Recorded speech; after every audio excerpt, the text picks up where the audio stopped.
Hi, good morning. I'm Tomás with Casa Realty, and this is the last week of October. And I want to talk to you about multiple offer situation. Just on the last few weeks, we had properties with multiple offers, and we're having to request for highest and best. And not just on the last week, but in the last several months. We have seen that because of the limited inventory, we're getting multiple offers in several of the listings. So people ask me a lot of the time, hey, how can I win or how can I get considered to maximize my offer and try to win the property that I'm pretty much bidding on? So I put 10 tips that I want to discuss on how to maximize your chances to get one of these properties. Number one, when you make an offer, make your best offers the first offer. Don't gonna make a low ball and then try to come up to a higher number. You may only have one chance to get this property. So your first offer, always make it your best offer. And that's why you have your realtor to tell you what the market is doing, and if the property is worth that much. And a lot of the time, we've seen that some of the people are bidding above asking price, and that's because of the market showing that the property is worth much more than what is listed for.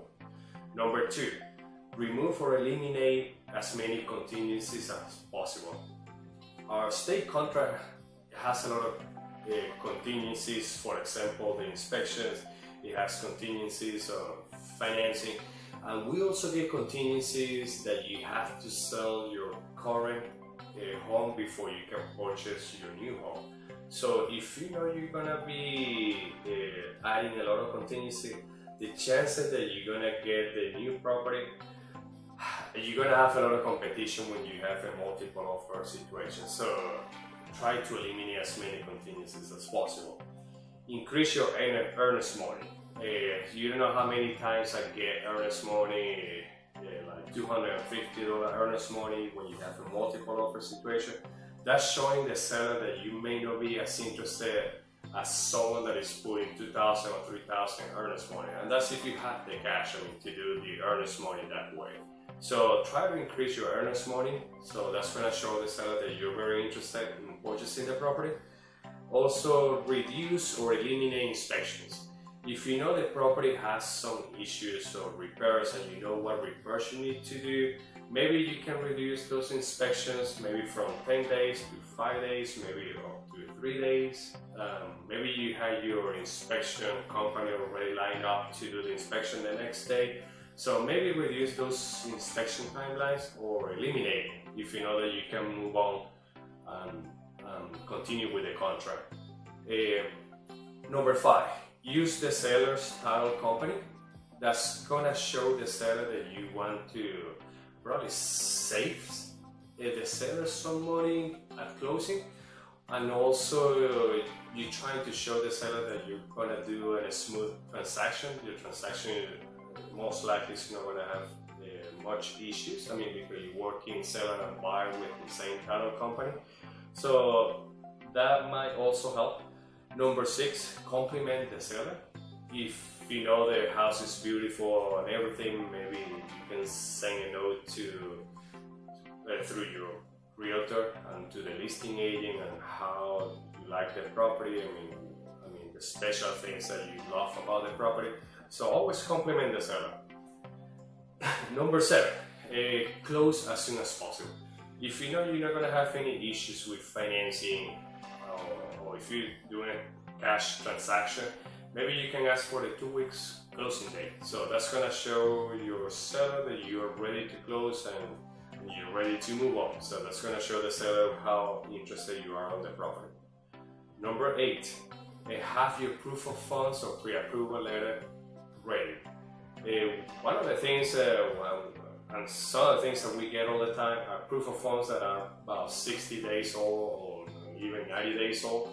Always have your proof of funds and pre-approval letter within 30 days.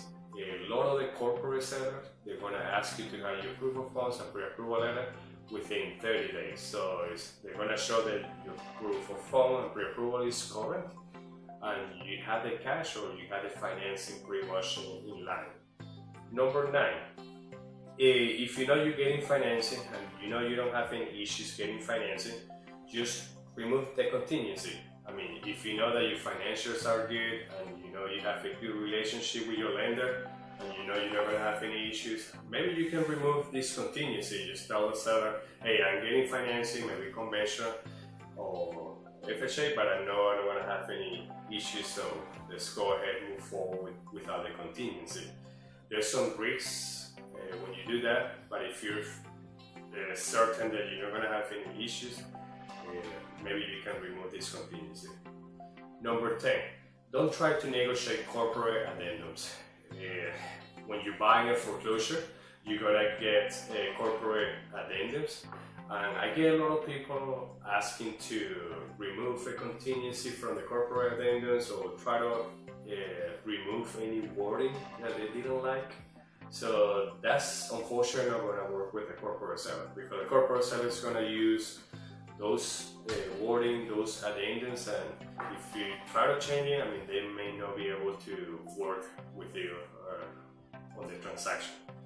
That's number 10, but I'm going to give you an extra one. Have your LLC documents ready. So if you have a limited liability company and you're purchasing within your company, make sure you have those documents ready. Just in the last few days, we had a contract that it was accepted, but unfortunately the buyer didn't have the documentation ready, and you have to prove the seller, and this was in a corporate sale, you have to prove the seller that who was the person signing on behalf of the company, so we could not prove that, and the seller unfortunately have to move forward with another offer. So if you like this video and have any questions, so please share, like, or send us an email. So we'll see you next week. Thank you.